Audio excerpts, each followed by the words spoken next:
What's going on, everybody? This is ODC, that's me, and I'm back with another action figure review. This is my review of the DC Collectibles DC Universe animated movie Justice League War Cyborg figure. I think I got all that in. And okay.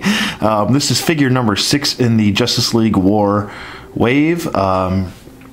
The only two I'm missing are actually Superman and Wonder Woman, but they're actually both on the way. I actually have Superman, waiting on Wonder Woman to come in the mail. So should have the whole team soon. I also have the animated Son of Batman figure on the way as well.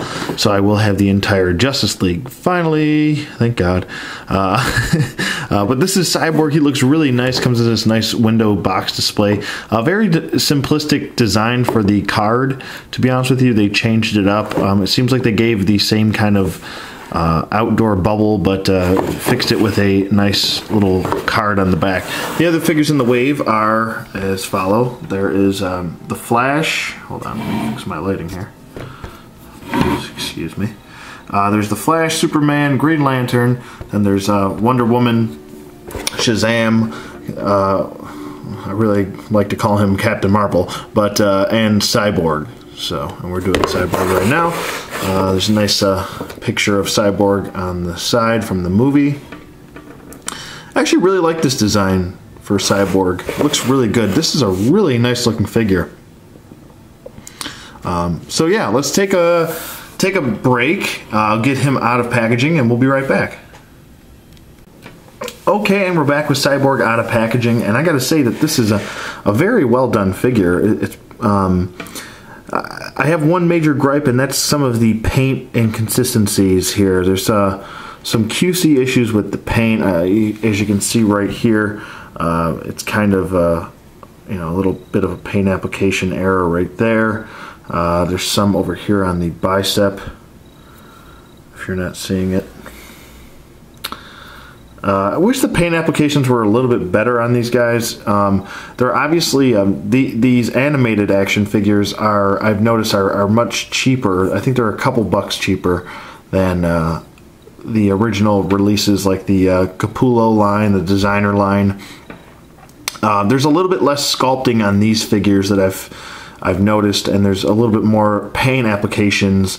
And it seems like they're using even a different style of paint as opposed to their regular DC Comics or the Capullo line, the designer line's paint applications. It just seems like those other figures have better paint applications. Maybe it's just me, but I think it seems like that's what they're doing. Now, on these lines right here, if you're confused why these lines are here, these are actually supposed to be glow in the dark, but if you do that, I'll actually bring him in. We'll do the glow in the dark test and see if he actually glows in the dark. I don't see anything. I don't know. So I don't see anything. There's obviously nothing glowing in the dark, so I really don't understand quite why they would say that they are, oops, as he falls over, they do glow in the dark when they actually don't. It's just kind of silly. I don't know. But he's still a really nice figure. He probably has the most sculpting of all the figures that I have reviewed thus far, which was Captain Marvel, the Flash, and Green Lantern. So, I mean, the sculpting's really nice over here. Over here, it's pretty fluent. The lines are pretty decently done on there. These are just painted lines right here, if you're wondering. I really like what they did with the shoulder pads here and the knee pads for him. They look good. Really nice sculpting on the feet as well. He does have one peg hole at the bottom of his foot.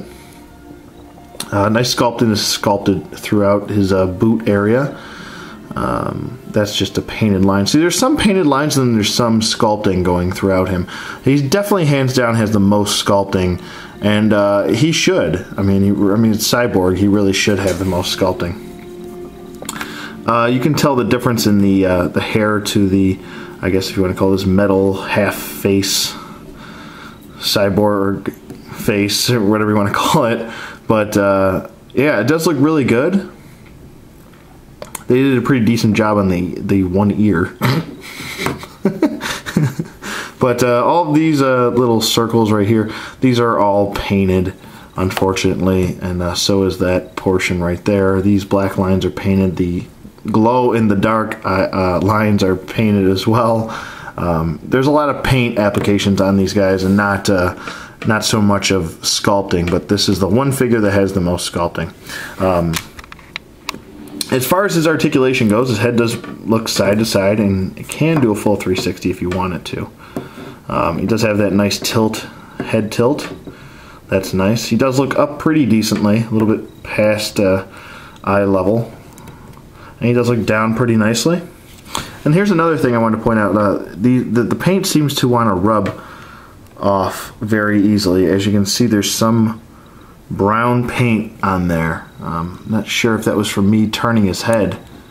If there's brown paint underneath, probably is, since the face, I don't know. Maybe it is all brown paint. I don't know. But don't you hate that when you get that feeling if you gotta sneeze and you can't? I hate that feeling. Anyway, the rest of his articulation, his shoulder pads are articulated and they do go up and down. His arms go up about that far. They do go down and they do rotate at a full 360. He does have a no bicep swivel. He does have an elbow swivel and a single bend at that elbow.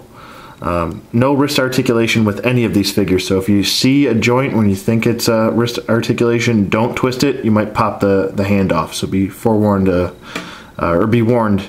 I'm warning you of that. He does do the splits out about that far. This is a pliable plastic right here, so it does flex a little bit, which is nicely done.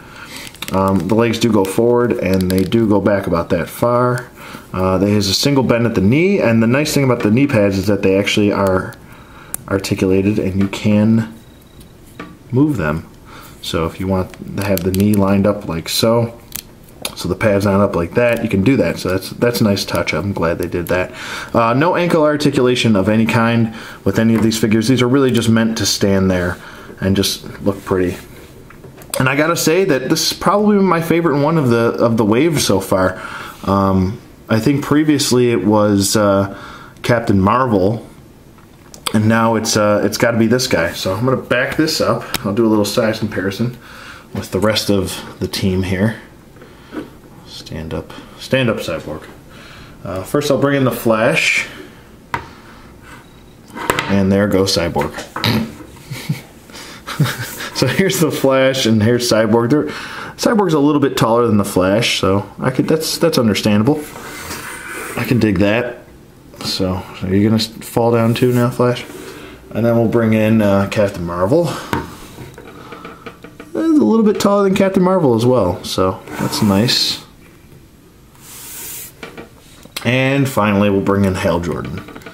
So actually, I think they're pretty close. I know Cyborg's a little bit taller than him too, just by a little bit. So there you go. There's the other figures that I have. I actually have done reviews of all of these guys so far. So if you want to check those out, you can. But there's Cyborg. Yeah, I would say that he's a pretty decent pickup. I would say he's probably the best in the wave so far. I haven't got Superman, and I have not got a Wonder Woman yet, and still yet to receive Batman. But oh no, I do have Superman. What am I talking about? He's in the other room. But so stay tuned for that review. Boy, I'm just brain farting right now. But yeah, Cyborg, definitely a cool pickup. Yeah, I would recommend him. He's probably, if there's one to get, he's probably the best one so far. I gotta say. I like his face sculpt the best too. I think he's got the best face sculpt. Some of these other guys, they look a little weird, but I definitely think he's the best one in the wave. So yeah, let me know what you guys think in the comments below. Thank you for watching as always, and I will see you guys on the flip side.